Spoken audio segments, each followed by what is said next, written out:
Իր մեջ սատանան է հաղթել, հակադրվելու ոգին, մեր էությանը, մեր սկզբունքին, մեր պետությանը, մեր արժեքներին։ Եվ այս մարդը չի դարտապատում, ասենք,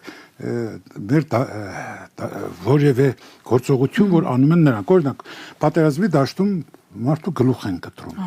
Անպաշտպան մարդու, ոչ թե զինվորի, փառավների, ծերերի, չի դատապարտում։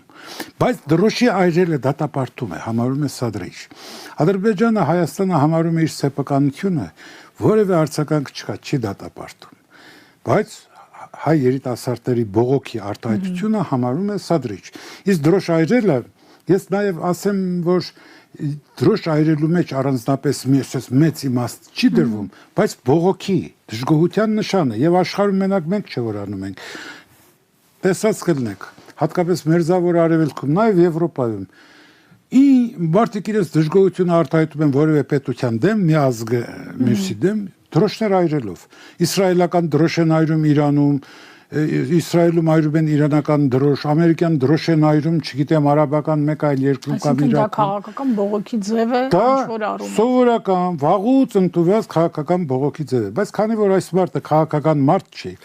քաղաքականություն իրականացնելու համար չի բերված, քաղաքական պայքարի ձևերն էլ չգիտի եւ իր տերերի շահերն է պաշտպանում։ Իր տերերն են Թուրքիան եւ Ադրբեջանը։ Եվ նա դրանց շահերն է պաշտպանում։ Այս արտահայտության մեջ որևէ այլ բան չկա։